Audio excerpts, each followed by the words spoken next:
welcome again to another segment, another episode of A Candid Conversation with Adam Lopez. And today I have a very, very special episode, a topic that is very dear to my heart, but I do want to welcome Dan Witzling from American Cancer Society. Dan, thank you so much for being on the show today. Hi, thank you, Adam. I appreciate it. Looking forward to speaking with you. My mother is a cancer survivor, breast cancer survivor. She was actually stage 4 and she Yeah. survived, which is a miracle in itself.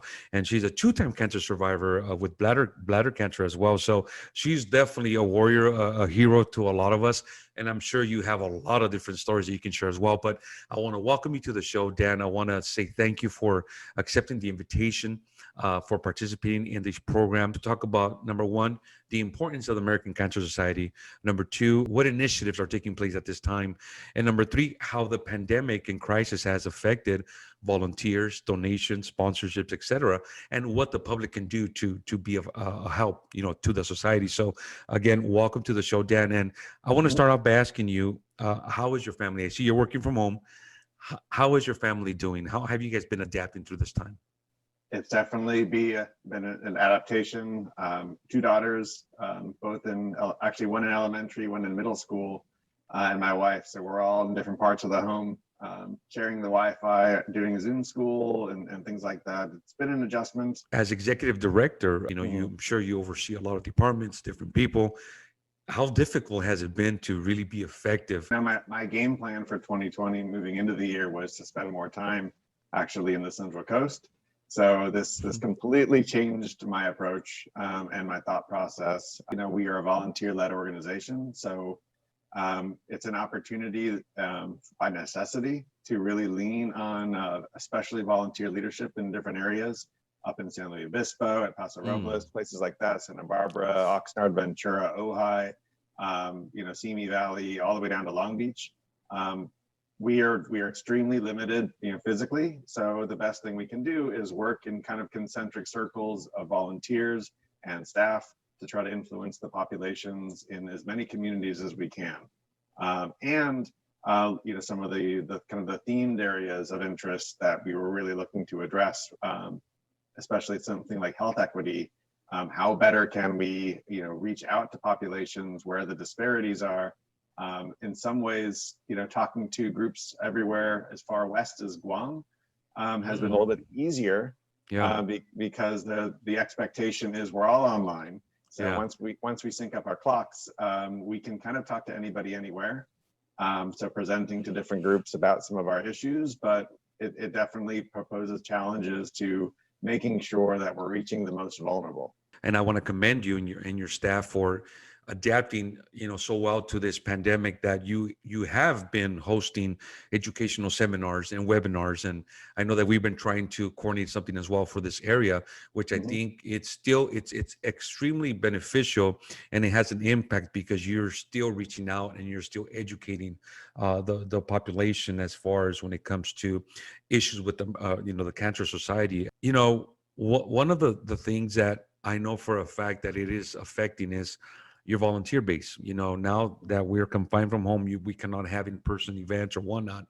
But American Cancer Society gets, funding, whether it's federal grant, local, individual, whatever. So your grants, your donations, your sponsorships, your volunteer base, I'm sure you've received a significant hit or impact. There's no doubt.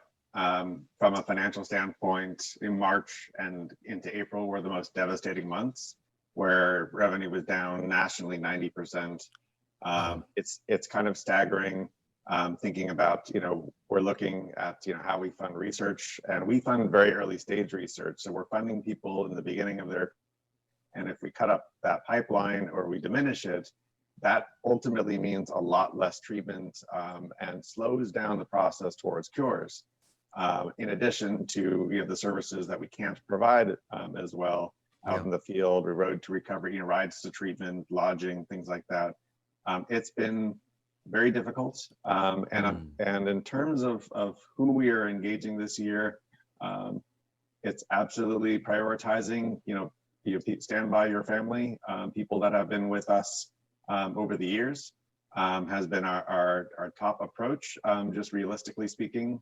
But we are trying to be very creative in engaging new audiences in ways that were kind of sped up by this. Yeah. The whole digital approach. A lot of nonprofits, especially national ones like a Cancer Society that are 100 years old, have really well-established donor bases that diminish if you don't replenish, and at the same time be looking to engage new audiences anyways. So we're just in a very awkward phase where we are, to the best of our ability, working with kind of volunteer leaders and communities, but we have to grow. We have to increase the people that are involved at any level, not just talking about kind of funders, but just people that are involved with the Cancer Society. And what does involvement mean, especially in a time where you can't be physically together? Yeah. It changes the whole premise for what involvement does. So we're speaking with Dan Witzling from American Cancer Society. If you want to visit the website, it's cancer.org, so you can get and stay informed and stay connected. Dan, one of the things that is devastating is because during the pandemic, even though you suffered a great financial hit, you said 90% down, which is significant. That's the detrimental through March or April or May. The thing is that individuals, patients still suffer from cancer. It's not like it stops, right? Exactly. It's such a bad equation that it's heartbreaking to see the lack of resources and research and et cetera that you mentioned. So I hope that all those that are listening find it in their heart to somehow want to support in whatever way they can. What's the strategy? What do you guys have in the pipeline as the economy slowly begins to reopen? But what is the American Cancer Society doing as far as we get almost ending this year and we're getting to the year to 2021, which things seem not to be going back to normal anytime soon? When I say normal, is 100%. So two things to share. One on the kind of the fundraising side, and then certainly on our mission delivery side. That our whole approach is still going to be either intimate, because you can't have too many people clustered together.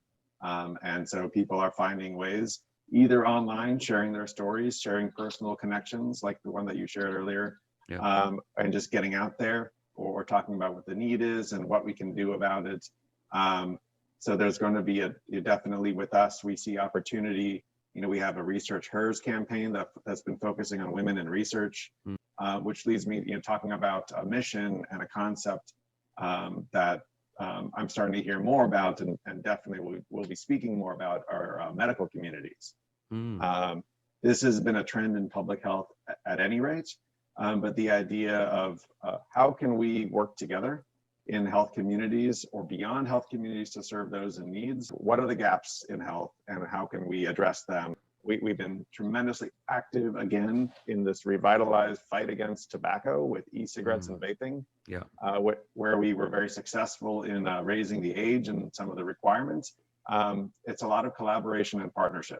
And at the end of the day, and that's where the Cancer Society is we have a very good convening role, because we have such a large volunteer base that works in society.